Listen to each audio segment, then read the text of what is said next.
I passed out while cutting my daughter's birthday cake, right there in front of 27 kids and 8 adults. When I came to on the couch, surrounded by worried faces, the very first thing that crossed my mind was, great, look at the mess I just made for everyone. What no one knew, not my family, not even my husband, who slept just a few feet away from me every single night, was that this wasn't my first time fainting. It was just the first time someone actually saw it. My name is Emily. I'm 38 years old, and I'm about to tell you how I spent 9 years disappearing so slowly that nobody noticed, including me. This isn't a story about a dramatic breaking point. There was no affair, no violence, no obvious villain. This is about something quieter, more insidious. This is about how I disappeared inside my own life, how I became so good at carrying everything, the mental load, the emotional labor, the invisible work of keeping everyone else comfortable, that when my body finally gave out, the first thing I felt wasn't relief. It was guilt. Guilt for fainting, for making a scene, for creating more work. It took 6 more months,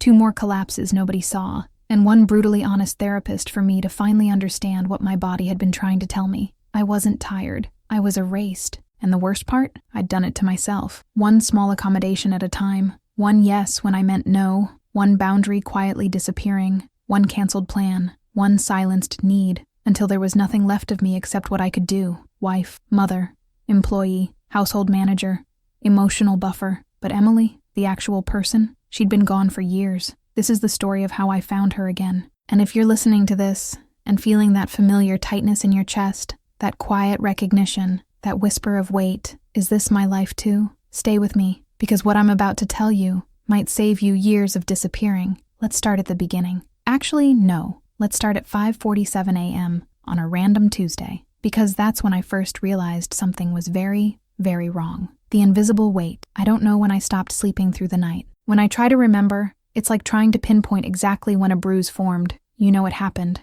but the moment itself is gone. 5:47 a.m. Every single morning, my eyes would open. Not from an alarm, not from noise, just open. My body had developed some kind of internal alert system. A primal part of me knew there was no room for rest, no margin for error. If I didn't wake up first, the day would start without me being ready, and that felt dangerous. I'd lie there for exactly 3 minutes, listening to Jake breathe, that deep, unbothered sleep of someone whose brain wasn't already running through the day's logistics before consciousness even arrived. 5:50 a.m., I'd slide out of bed in slow motion. Our bedroom floor creaked in 2 specific spots. I'd mapped them years ago, avoided them like landmines, because if Jake woke up early, his day started wrong, and if his day started wrong, that somehow became my problem to manage. The apartment at 5:50 a.m. was mine, only mine, for exactly 23 minutes. I'd go straight to the kitchen and start the coffee. Dark roast, no sugar, in the blue Yeti tumbler that could not be dirty. If it was dirty,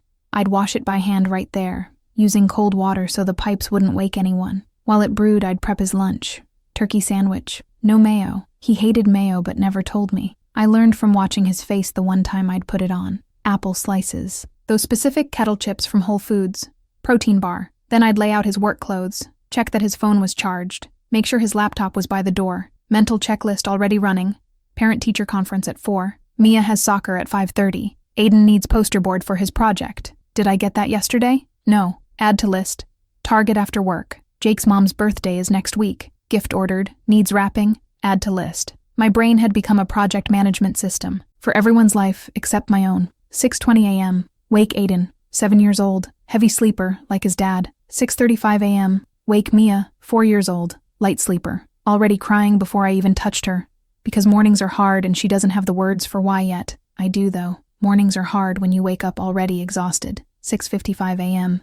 Kids out the door to school. 7:02 a.m. Jake emerged from the bedroom, already dressed in the clothes I'd laid out. He grabbed his coffee, checked his phone. Morning. He kissed the top of my head without looking at me. Morning. Don't forget you have that 10 o'clock with the client. Right. Thanks. He grabbed his lunch from the fridge. This is turkey again? You like turkey? Yeah, I just thought maybe. Never mind. It's fine. And he'd leave. It's fine. Everything was always fine, as long as I made it fine. 7:05 a.m. The house went quiet. Kids gone. Husband gone. I'd look at the kitchen.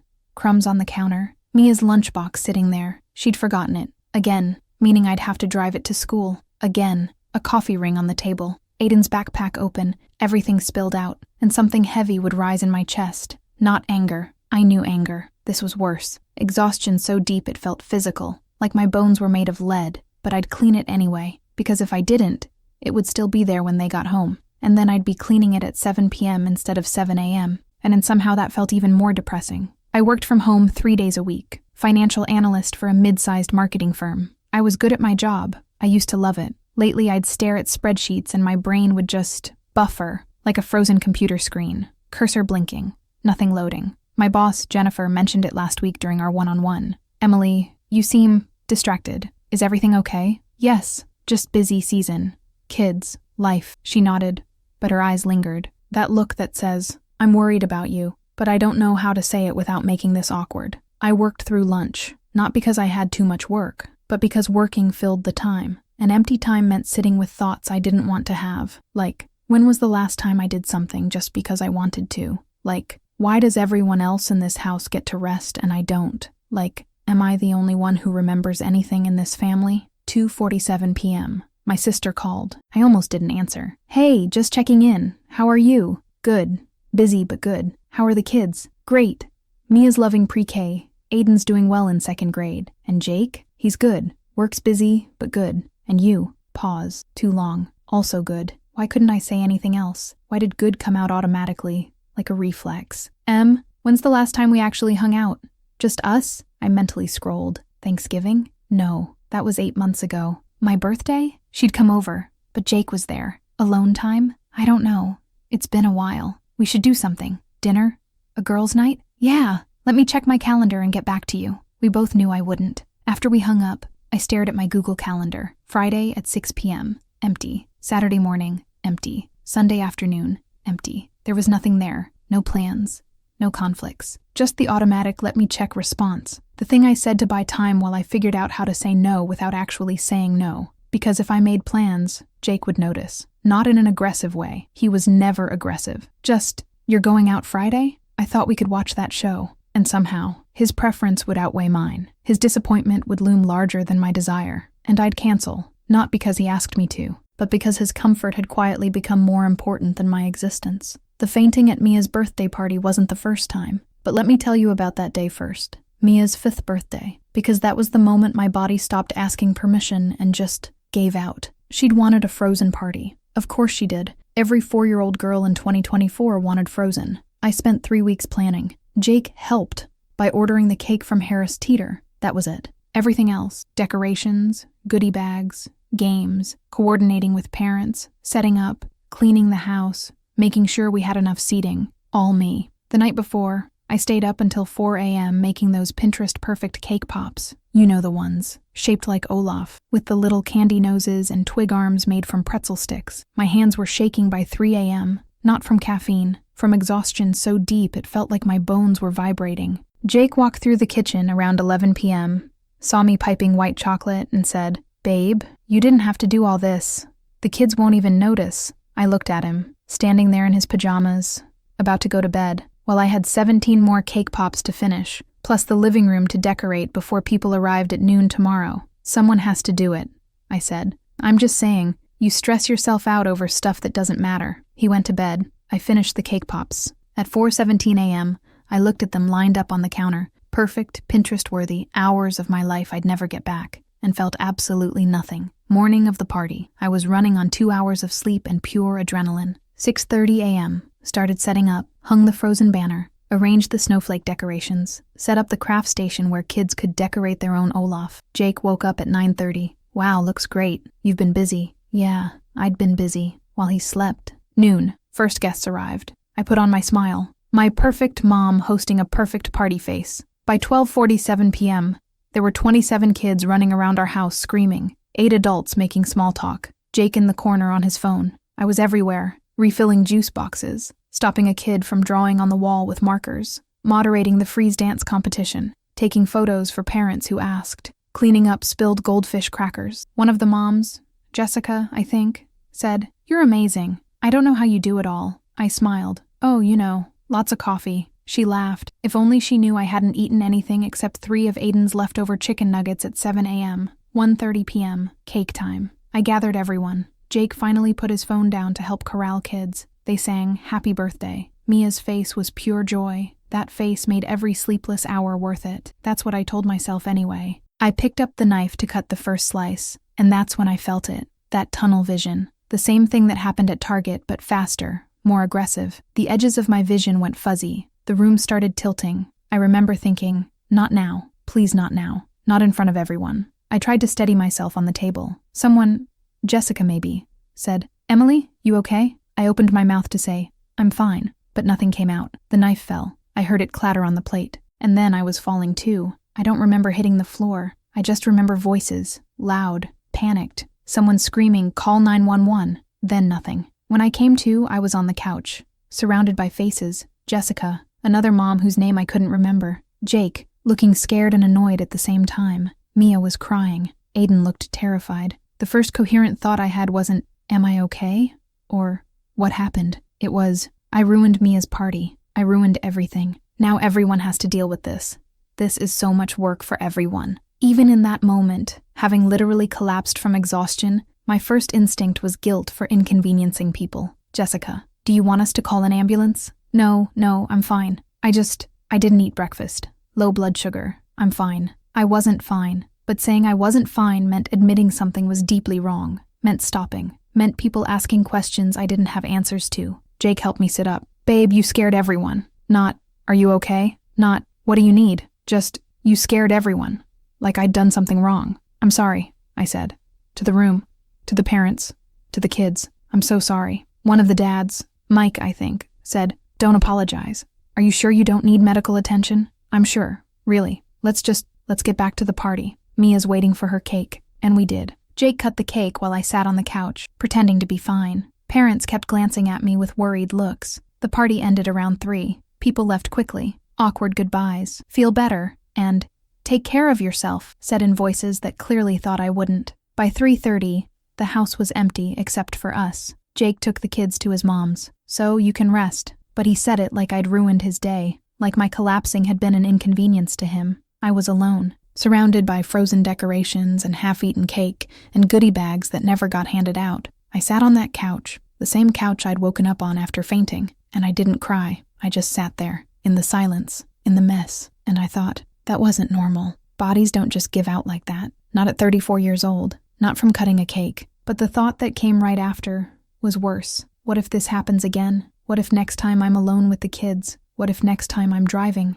I should have gone to the doctor, should have told someone, should have taken it as the screaming red flag it was. I didn't. Instead, I cleaned up the party, threw away decorations, put away leftover cake, swept up crumbs, because that's what I did. I kept going. I kept functioning, even when my body was begging me to stop. That was month 48. 4 years into marriage, 2 kids, 0 idea that I was 9 months away from my entire life falling apart. But in that moment, sitting on my couch, surrounded by the debris of a party I'd killed myself to throw, I had one crystal clear thought. If I keep living like this, I'm not going to make it. I just didn't know what making it even meant anymore. And even that wasn't the first warning sign. Because 3 weeks before Mia's birthday party, there had been another incident. One that nobody saw. One that I managed to hide even from myself. I'd been at Target, but actually, there had been one even before that. 3 weeks before the party. Nobody knew about it. I'd been at Target on a Tuesday afternoon. Poster board for Aiden. A birthday gift for some kid's party. Laundry detergent. Snacks. I was standing in the school supplies aisle,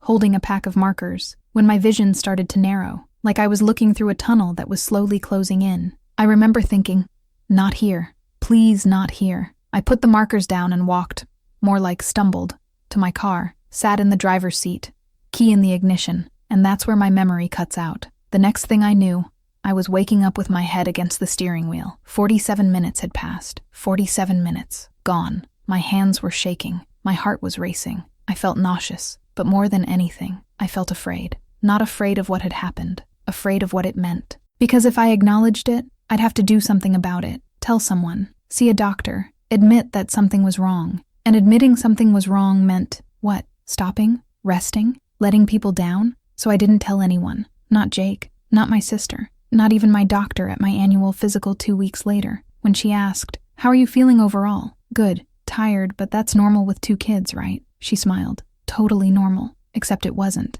And I knew it. But I was so good at pretending that even I believed the lie. Our house was a 3-bedroom in the suburbs of Charlotte, North Carolina. We bought it 4 years ago. Jake picked it. I agreed. Good school district. Quiet street. Solid investment. All his words. I nodded along. Because by then I'd learned that having opinions about big decisions created conflict, and conflict was exhausting, so it was easier to just agree. The house was decorated in what I'd call generic masculine neutral. Lots of gray, navy accents, clean lines, minimal everything. I wanted photos, family pictures, my grandmother's paintings, maybe some color. Jake said, "Let's keep it clean. Too much stuff makes it feel cluttered." So the photos stayed in a box, in the attic, along with my grandmother's paintings, and the throw pillows I'd bought that were too feminine. The house didn't feel like mine. It felt like a place I maintained. Every evening followed the same routine. 5:45 p.m. Pick up the kids from after-school programs. 6:15 p.m. Home. Kids immediately feral. Hungry, loud, needy. Jake. Usually home by 6:30. Sometimes 7, sometimes 8. Traffic, work, whatever. Me. Starting dinner no matter what. Because if dinner wasn't ready when he got home, there was this tension. Not anger, just a low-grade disappointment I'd somehow have to manage. One Tuesday, I tested it. I didn't start dinner. I waited to see if he'd ask what we were eating, if he'd offer to cook, if he'd even notice. 7:15 p.m. He walked in. "Hey, what's for dinner?" "I'm starving." That was it. No, "Can I help?" No, "Want me to order something?" Just the assumption that dinner was my job, and if it wasn't done, that was a problem I'd created. I made pasta. Quick, easy.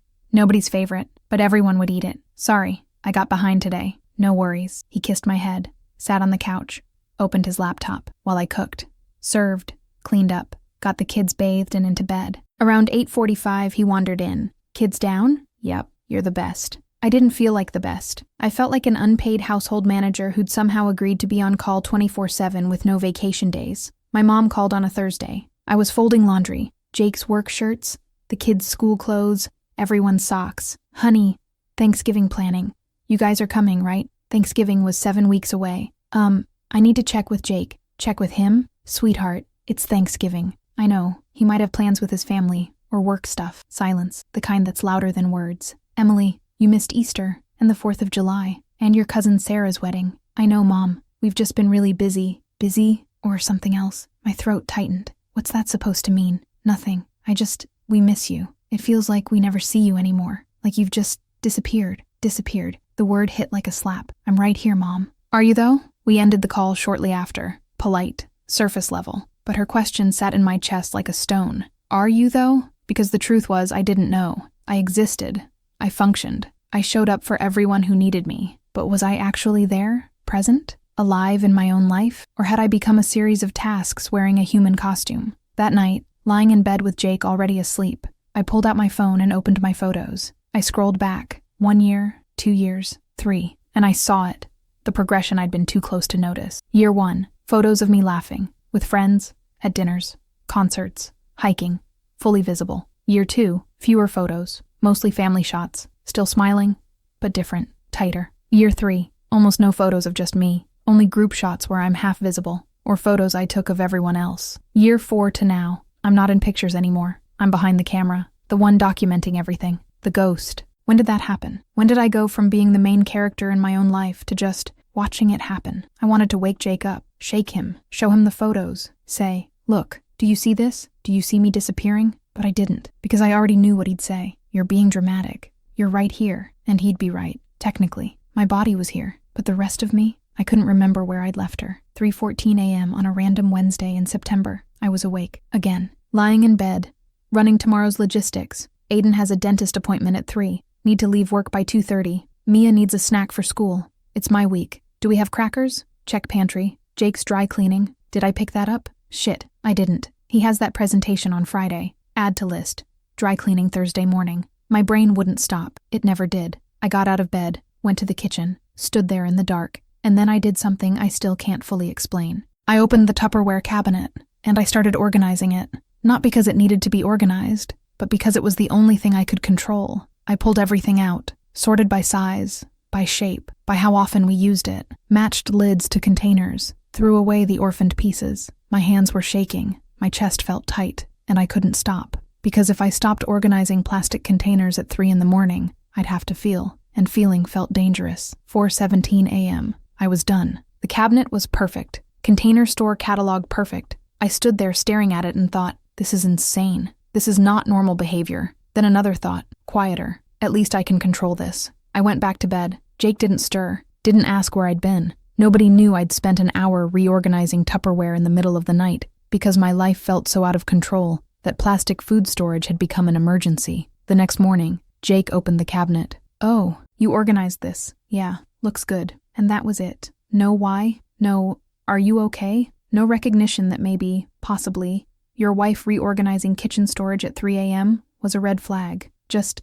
"Looks good." I'd become so good at silent suffering that even my breakdowns were invisible. How it all began, who I was, at 29. I met Jake when I was 29. I was living in a 2-bedroom apartment in Raleigh with my best friend from college, Sophie. The place was chaos in the best way. There were always friends over, impromptu wine nights, stolen clothes, movie marathons, loud laughter at 1 a.m. that probably drove our neighbors insane. I loved it. I was a junior financial analyst then, my first real grown-up job, finally making decent money, work friends I actually liked, weekend plans that didn't require 3 weeks' notice. I tried new restaurants downtown, went to concerts at Red Hat Amphitheater, drove to Wilmington Beach on random Saturdays just because I felt like it. I had this thing I did. Yes, Thursdays. Every Thursday I'd say yes to the first interesting thing someone suggested. Trivia night at a bar? Yes. Late night cookout run? Yes. Random road trip? Absolutely yes. My life felt full, not perfect. I was stressed about money. My job was demanding. I had drama with a guy I was casually seeing who clearly wasn't that into me, but I existed, loudly, visibly. I took up space without asking permission. I was just Emily, and that felt like enough. Who he was, or seemed to be, Jake was a friend of a friend. I met him at a cookout in Durham, one of those southern summer things with too much beer, cornhole, and everyone pretending it wasn't 95 degrees. He was different from the guys I usually dated, quieter, more serious, wore actual button-downs to casual events. Civil engineer, had his life together in that stable, mortgage-approved kind of way. While everyone else was loud and drunk, he was sitting on the porch, nursing one beer and scrolling on his phone. I sat next to him. Not a fan of cornhole? He looked up and smiled. A real smile. Warm, not when I'm sober. We talked for 2 hours. About work, about the South, about how we both thought cookouts tried too hard but showed up anyway. He was thoughtful, asked follow-up questions, remembered details. "Wait, you said you grew up in Virginia. Do you get back much?" At the end of the night, he asked for my number. Texted me the next day. "Really enjoyed talking to you. Would love to do it again somewhere quieter." Our first date was a wine bar in downtown Raleigh. He made a reservation, pulled out my chair, asked about my day, and actually listened. Second date, he cooked dinner at his place. A 1-bedroom apartment in North Hills. Clean, organized, smelled like the right candles. He made chicken piccata from scratch. "I like cooking for people," he said. "It's how I show I care." I thought I'd found an actual adult. After years of dating guys who couldn't plan past next weekend, here was someone with a 401k, someone stable, someone who seemed to really see me. I didn't realize that stable would eventually mean rigid, and seeing me would slowly turn into monitoring me, but that came later. Red flags I painted. Green red flag #1. 1. The group dinner, month 2. Sophie wanted to meet him. I was excited. That milestone of introducing your boyfriend to your best friend. We planned dinner at Beat Amanda, this Laotian place downtown. Casual, fun. Sophie was pumped. Morning of, Jake texted, "Hey, can we do dinner just us instead? Had a rough week. Not really in the mood for group energy." I hesitated. Sophie had been looking forward to this, but he'd had a rough week. That was valid, right? I texted Sophie, "I'm so sorry. Jake's not feeling great. Rain check?" Sophie, "This is like the 3rd time you've canceled, was it?" I counted back. "Yeah, it was. He's just introverted," I told her. "Needs to recharge." We rescheduled. He canceled again. Eventually, she stopped asking. Red flag #2. You're so social. Month 4. Former coworker's birthday party. Rooftop bar in downtown Raleigh. Like 25 people. I was getting ready. Actually excited. Hadn't been out in weeks. Jake was on the couch. "Another party?" "Yeah, Amanda's birthday." "You go to a lot of things." I laughed. "Not really. More than me." Said it like an observation. But something was underneath. I don't get the appeal. Small talk with people you barely know. "Amanda and I worked together for 3 years, but you don't work with her anymore. And you're still going to her birthday?" "Yeah, that's what friends do." He shrugged. "I guess I'm more selective about who I spend energy on." Selective. Made it sound virtuous. Like my friendships were frivolous. I went to the party. Had fun. But the whole time, his voice was in my head. "Do you even really like these people?" Red flag #3. Meeting the parents. Month 7. My parents were visiting from Virginia. First time meeting Jake. I was nervous excited. Jake, "Babe, I don't think I can do dinner." "What? Why?" "Meeting parents. It's a lot of pressure. We've only been together 7 months." "That's not that short." I don't want to rush the family stuff. It feels like expectations. Meeting my parents. Expectations, need and pressure. I should have been angry. Should have said, they're visiting for one weekend. It's one dinner. Instead, okay, I'll say you have work. He kissed my forehead. You're so understanding. Understanding. Accommodating. Shrinking myself to fit his comfort zone. Red flag. Number 4. Why do you need to see her so much? Month 10. I was texting Sophie, making brunch plans. Jake looked over. You see Sophie like every week. Yeah, she's my best friend. But why every week? Isn't texting enough? I stared. Seeing someone in person isn't the same as texting. I don't need to see my friends constantly. You don't see your friends at all. Defensive. That's not true. I see Marcus sometimes. Marcus, his college roommate. They'd gotten lunch twice that year. That's not the same. I like spending time with my friends. But you have me now. Isn't that enough? There it was. The question disguised as romance but felt like a trap. You're my boyfriend. She's my best friend. Different things. I just think when you're in a serious relationship, you don't need external validation as much. External validation. That's what he called my friendships. Like they were symptoms of neediness. Like wanting people besides him meant I was broken. I didn't know how to argue without sounding defensive, so I didn't. I just started seeing Sophie less, and told myself it was because I was busy. The turning point I didn't see year 2. Everything changed. Sophie moved to Portland. New job opportunity. I was happy for her but devastated. My lease was up. Rent in Raleigh was climbing. I needed somewhere to live. Jake, move in with me. Really? My lease is up in 2 months. We could get a house. Split costs. We've been together almost 2 years. Makes sense. It did make sense. Logistically, financially, relationship timeline-wise. But there was a voice, so quiet I almost missed it, that said, you'll be alone with him all the time. I ignored it. We found the house in the suburbs. 3 bedrooms. 1 for us, 1 for your office, 1 for guests. Except my office became storage, and the guest room stayed empty because we never had guests. Within 6 months of moving in, something fundamental shifted. I stopped getting invited to things. Or maybe I said no so many times that people just stopped asking. It was so gradual I didn't notice, like standing in water that's slowly heating. By the time you realize you're boiling, you're already cooked. The collapse, the escalation. I couldn't see while living it. Years, 2, 3, the friendship purge. I didn't realize was happening. It started with reasonable excuses. Babe, I'm exhausted. Can we just stay in? Jake, every Friday. That's so far. Do we really have to drive all the way to Durham? Jake, whenever plans were more than 20 minutes away. You just saw her last month. Why again so soon? Jake, about friends I actually hadn't seen in 3 months. Every time I had a choice. Go anyway or stay. I started staying. Not because he demanded it. He never demanded. That would have been easier. I could have named it. Instead, he'd be disappointed. Quiet. No, you should go, he'd say, in a tone that meant the opposite. And I'd feel guilty for wanting to leave, so I wouldn't. Sophie stopped calling as much. Former coworkers stopped tagging me in plans. The book club I'd joined, I missed 3 meetings in a row. They stopped sending reminders. And I told myself it was normal. People drift. Life gets busy. I was in a serious relationship now. This is just what happens. Years 3 to 4. The family holidays I started missing. Thanksgiving, year 3. Babe, my mom really wants us there. She hardly ever asks for anything. Can we do your family next year? I said yes. My mom cried on the phone. I promised it was just this once. Christmas, year 3. We did Thanksgiving there. Might as well do Christmas too. Easter, year 4. It's not even a real holiday. Let's skip the drive. My brother's college graduation. That's a 4-hour ceremony for a 5-minute walk across a stage. Just FaceTime him after. My dad's 65th birthday party. It's on a Wednesday.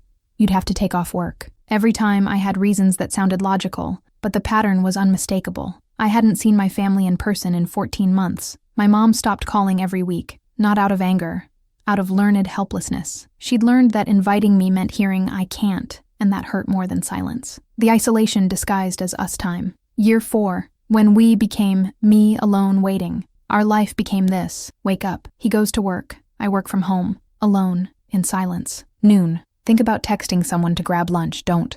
It's too last minute. 3:30 p.m. Work ends. 3 hours until he's home. I could go to the gym, the bookstore, call my sister. I do none of those things. Instead, clean a house that doesn't need cleaning. Meal prep dinners he barely eats. Scroll Instagram, watching other people live. 6:45 p.m. He texts that he's running late. 7:30 p.m. He gets home, tired, needs to decompress. We watch TV, barely talk. 10 Wallace p.m. Bed. He's asleep in minutes. I lie awake until 2 a.m., wondering when my life got so small. Every day, Same script, different channel. Weekends, he wanted to relax. Translation, stay home, order DoorDash, watch movies, no plans. If I suggested something, want to check out that new exhibit at the Mint Museum? There's a street fair in Plaza Midwood this weekend, he'd sigh. Can't we have one weekend where we don't have to do anything? We never did anything, that was the problem. But saying that made me sound ungrateful, demanding, like I couldn't just be happy being with him. So I stopped suggesting. Weekends became him watching football or playing Xbox, me pretending to read while staring at the same page for an hour. When people asked, "What did you do this weekend?" I'd say, "Nothing much. Relaxed." Like it was a choice. Like my life hadn't shrunk to 1,800 square feet of suburban beige, the moment I almost saw it but didn't. Month 47. 3 years, 11 months in. Work Zoom, team meeting. Jennifer mentioned the annual retreat. A weekend in Asheville. Optional, but strongly encouraged. "Emily, you're coming this year, right? You've missed the last couple." I genuinely couldn't remember missing them. "I'll have to check my calendar. We're giving you 2 months' notice," she said. "Just block it off now." Everyone stared at me through their little squares. "Yeah," I said. "Okay, I'll be there." After the call, I Googled past retreats. I hadn't missed 2. I'd missed 3. Year 1, I said no, because Jake and I had planned a weekend in Charleston. He canceled that trip 2 days before because of work stress. Year 2, I didn't go because Jake said it was weird to take work trips for fun. Year 3, I didn't even tell him about it. I made up a family excuse for my boss. And now year 4, Jennifer's voice had that edge, the "this is becoming a problem" tone. I opened my calendar, October 12th, 14. Empty. But I could already feel it. The conversation with Jake. The tension. "You're going away without me?" The way he'd make me feel selfish for wanting to go. The shameful truth. Part of me was relieved it was basically mandatory, because then it wasn't my choice. I could blame work. That's what my life had become, needing external obligations to give me permission to exist outside of him. The breaking point that still wasn't rock bottom. Saturday, month 49. My oldest friend from high school, Lauren, was getting married in Charleston. I was supposed to be a bridesmaid. Was. Past tense. 6 months earlier, Lauren had called. I need to talk to you." "What's up?" A long silence. "I'm giving your bridesmaid spot to my cousin Rachel." My stomach dropped. "Why?" Her voice cracked. "Because you've missed everything. The dress fitting, the bachelorette, the shower. You said you'd come and canceled last minute every time." "I didn't." "You did. Every single time. And I can't count on you anymore. You're one of my oldest friends, and saying this kills me. But you're not here. You haven't been here in years." I tried to speak. Nothing came. "Where did you go, Emily?" she whispered. "I've been trying to reach you for 3 years, and it's like you're a ghost. I'm tired of chasing someone who doesn't want to be found." "Lauren, it's not. It's your boyfriend, isn't it?" My throat closed. 4 years together and I've never met him. Because every time we make plans, something comes up. I'm not stupid. I see what's happening. You've disappeared. It's not like that. Then what is it like? I had no answer. "I miss you," she said quietly, "but I can't keep waiting for you to come back." The wedding was last Saturday. I sent a gift, got a thank you text. Polite, distant, final. That night, I sat on our couch, my prison, and thought, when did I become someone people give up on? The tragically comic moment. 3 days after Lauren's wedding, I decided to go out. Just out, like a normal person. I didn't tell Jake. Didn't ask. He was working late anyway. I put on jeans. A real top. Actual jewelry. I walked to the wine bar near our house. Sat at the bar. Ordered a Pinot Noir. The bartender smiled. "First time here?" "Yeah." "Nice. Meeting someone?" "Nope. Just me." She grinned. Love that energy. But inside I felt like a fraud. I wasn't some empowered woman confidently sipping wine alone. I was someone whose life had shrunk so much that sitting at a bar by herself felt like an act of rebellion. 22 minutes in, my phone buzzed. "Jake, where are you?" My heart jumped. How did he know? "Me. Just out for a bit." "Jake, out where?" "Me. Wine bar down the street." "Jake, why? Why? Not cool. Not have fun. Just why? Me. Just felt like it." "Jake, that's random." "You okay?" "Me. Yeah. Jake, I'm home now." "How long will you be?" I stared at my half-finished glass. "Me. Heading back now." I paid. Left. Walked the 4 blocks home. Jake was on the couch. He looked up. "That was quick." "Yeah. How was it?" "Fine. Cool." Back to his phone. He didn't ask why I went, what I did, if I had fun. He just registered my absence, summoned me home, moved on. I'd gone out to test whether I could still exist outside those walls. The answer was no, not really, not without permission. The fragmented awakening, the invitation that cracked something. Month 51, 4 years, 3 months in. An email, Thursday afternoon.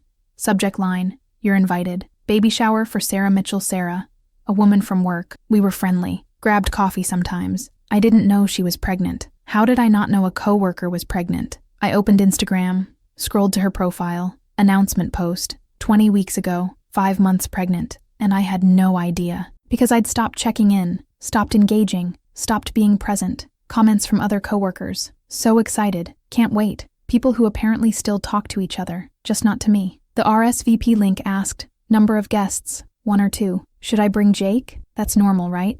Except Jake had never met anyone from my work, 4 years together.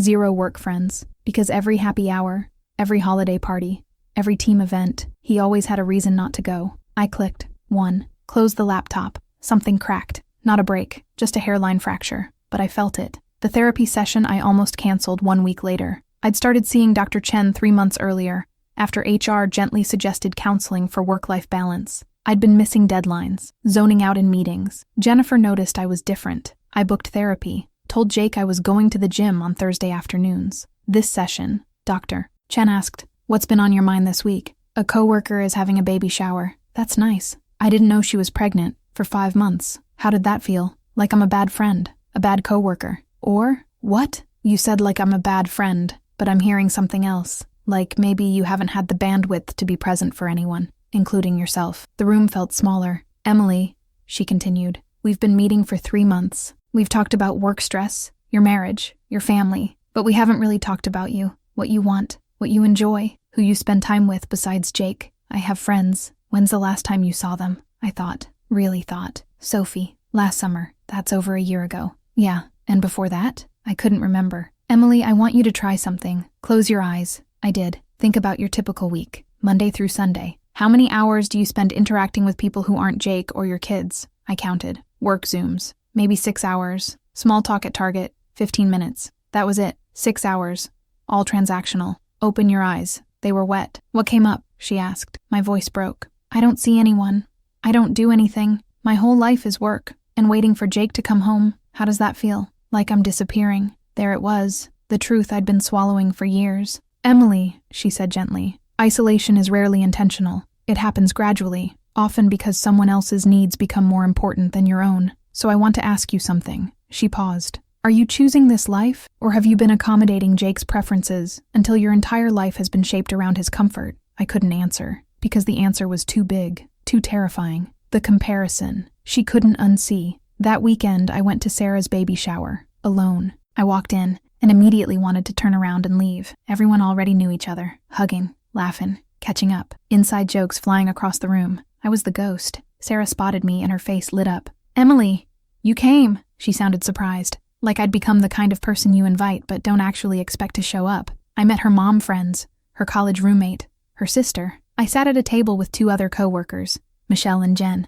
They were warm, polite, and distant, like I was someone they used to know. Michelle smiled. "How've you been? Feels like forever." "Good, busy. And how's your husband?" She didn't remember his name. "Jake. He's good. He couldn't make it?" "He had work stuff." Michelle and Jen exchanged a look. Quick, subtle, but I caught it. They started talking about a concert they'd gone to, a new restaurant in South End, a weekend trip to Asheville. "You guys went to that concert?" I asked. "Yeah," Jen said. 3 weeks ago. We posted about it in the work chat. The one I'd muted 6 months earlier because watching plans I'd never attend hurt more than not seeing them at all. "Oh," I said. "I've been bad about checking that." Jen smiled. Polite. "No worries." But it was worry. The kind reserved for someone who's become unreliable.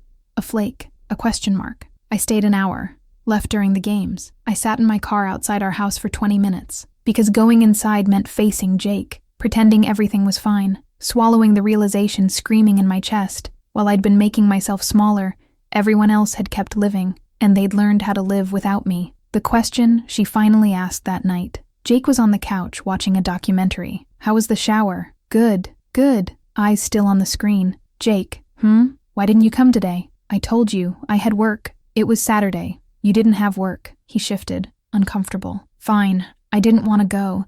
Baby showers aren't my thing. It wasn't about you. It was about my coworker. And you went. So what's the problem?" "The problem is you never meet anyone from my life. Ever. In 4 years, you've met maybe 2 people I know." "That's not true." "Name them." He couldn't. "Okay," he said finally. "Maybe I haven't met many. But you know I'm not good with new people. It stresses me out." "Right. You're introverted. But your comfort has become more important than every single one of my relationships. That's not fair, isn't it? Every event, you find a reason not to go, and I stopped pushing. So now people don't invite me, because they already know I won't come. I'm not stopping you. You don't have to actively stop me, I said. You just make it uncomfortable enough that staying home feels easier. And over 4 years, that's added up to me having nobody. Silence. I don't have friends anymore, I said quietly. Not real ones, because I've canceled so many times. And today I sat with coworkers I used to like, and they treated me like a stranger, because that's what I am now.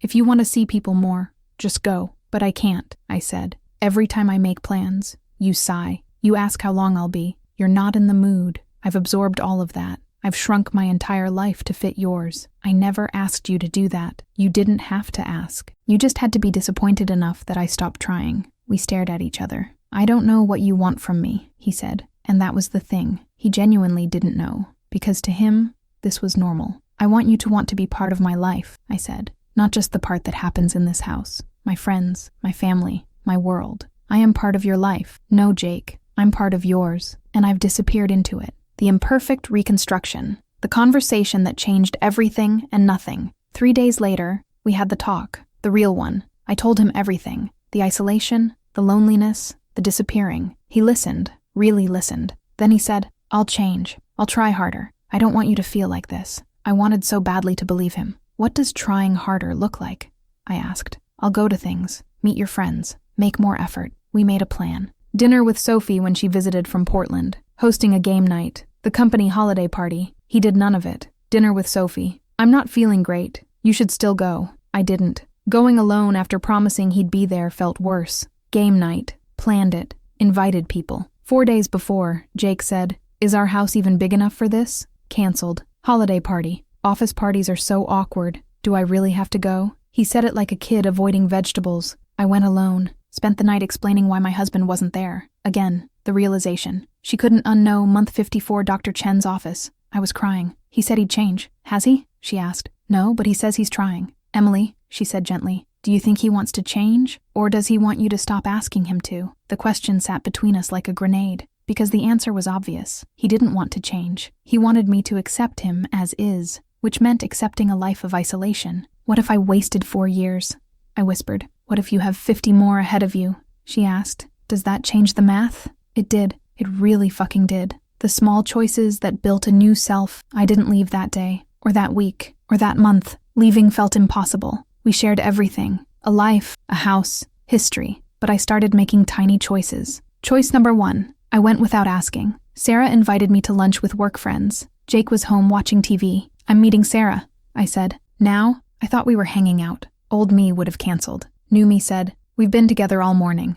I'll be back in 2 hours. His face did the thing, the hurt, disappointed look. I grabbed my keys and left. My hands shook the whole drive, but I went. Lunch was good, awkward at first, but kind. Someone asked, what do you like to do for fun? I opened my mouth and realized I didn't know. I'm figuring that out, I said. Choice number 2. I joined a book club. Saw a flyer at the coffee shop. Monthly meetings.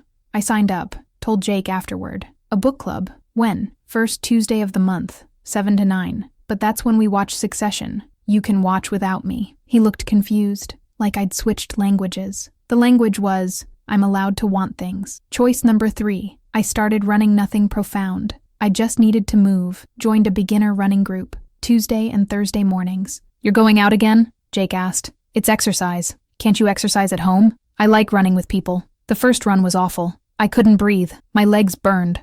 I loved it anyway. I loved having something that was mine. The moment she realized she was already gone. Month 56. My mom called. Thanksgiving. You're coming, right? I didn't hesitate. Yes. Really? Really. And Jake? Just me. Silence. Then relief. We'll be so happy to have you, honey. Jake walked in later. You're going to Virginia without me? Yes. But it's Thanksgiving. We're supposed to spend it together. You can come. Or go to your mom's. But I'm going to mine. You're just going? Without discussing it? Jake, I've missed every family event for 4 years. Everyone. Because you didn't want to go. I'm done. I'm going. You can come or not. He didn't come. Thanksgiving in Virginia. My mom hugged me at the door and didn't let go for a full minute. I missed you so much. They hadn't just missed me at events. They'd missed me. That night, in my childhood bedroom, I made a decision. I was done disappearing. The breakup. Messy and necessary. Month 58. I broke up with Jake 2 weeks after Thanksgiving. No big blow-up. No screaming match. Just clarity. We were on the couch. Our usual spot. the TV on. Neither of us really watching. I can't do this anymore. He muted it. Do what? This. Us. I can't be in a relationship where I disappear to make you comfortable. We talked about this. I'm working on it. You're not, I said. You're managing me, saying what I need to hear so I stop asking. That's not fair. Name one thing that's changed. He couldn't. I love you, he said, and he meant it. But I love you in a way that makes me disappear. I can't do that anymore. He cried. I cried. I didn't take it back. I stayed in the house for 3 weeks while I found an apartment. 3 weeks of quiet, separate bedrooms, dismantling a shared life piece by piece. I moved out on a Saturday. Sophie flew in from Portland to help. Sarah came. Michelle and Jen from work showed up too. Jen looked around my new studio in Plaza Midwood. It's small, I know, but it's yours. Yeah, I said. It's mine. The reconstruction, the messy truth. Months 1-3, post-breakup, the unexpected grief. I thought I'd feel free right away. I didn't. I felt terrified. 4 years of building my life around someone. Without him, I had to figure out who I was. I had no idea. At the grocery store, I froze in front of the produce. What did I like? I'd been buying what he ate for so long. Coming home to my empty studio, the silence was loud. No one to tell about my day. No one's mood to read. No one to manage. Just me. And I felt like a stranger. Dr. Chen said, "You're grieving, not just the relationship. The person you became inside it." I cried a lot those months. Sometimes because I missed him. Mostly because I mourned the time I'd lost. But slowly, pieces of me started coming back. Months 4-8, rebuilding, imperfect, and ongoing. I started saying yes. Book club turned into volunteering at the animal shelter. There, I met Kira. She invited me to her running group. I went to Sarah's birthday, Michelle's housewarming, team happy hour. I showed up, and I kept showing up. People noticed. Over coffee, Sarah said, "You're different." How? "You're here, like actually present. Before you were physically there, but kind of gone." I started calling my family, every week, not out of guilt, because I wanted to. Once, my dad cried. "It feels like I got my daughter back." I also started dating. It was a mess. First date, overshared, cried in the bathroom. Second, canceled an hour before. Fifth, went. He was nice. We had nothing in common. On the 12th date, different guy. He asked, "What do you do for fun?" I had an answer. Running, book club, volunteering, seeing my family, a real answer. Because I finally had a real life. The new person who wasn't the point. Month 9, I met Ryan at a friend's birthday party. We talked for 2 hours. About books, Charlotte, our families. He asked for my number. 3 dates in, I told him about Jake, about disappearing. He listened, then said, "Thank you for telling me. That sounds really hard." He didn't try to fix it. He just let it exist. We've been together 4 months now. Here's what's different. He wants to meet my friends, and has. Sophie, Sarah, the running group. He plans things, takes initiative, doesn't make me carry all the emotional weight. When I have plans, he says, "Have fun." No guilt, no follow-up questions. Most importantly, I don't need him. I like him, a lot. But my life doesn't hinge on him, because I built a life first. He fits into it. He doesn't replace it. The quiet transformation today. Month 11, brunch with friends this morning. 5 of us, laughing so loud we got looks. This afternoon, visiting my parents. Just because. Tonight, book club. Tomorrow, a date with Ryan. My calendar is full. Not with obligations, with life. Last week, something small happened that showed me how far I've come. I got an invitation to a coworker's wedding. My first thought wasn't I should skip, or I need to check with. My first thought was, I wonder if they'll have a photo booth. I love photo booths. Small, but huge. Because the woman thinking about photo booths, she exists. She takes up space. She doesn't apologize for wanting things. She's me, the me I lost, and the me I'm still becoming. I'm not perfect. I still have days where I isolate, slip into old patterns, overthink. But now I notice, and I course correct. Because I learned this. The opposite of disappearing isn't being seen by someone else. It's seeing yourself. If you're reading this and thinking about your own life, the invitations you've declined, the friends you've lost, the parts of yourself that have gone quiet, hear me. You're not being dramatic. You're not asking for too much. If you've noticed your world getting smaller, if you say, "Let me check with him before committing to anything," if friends stopped reaching out,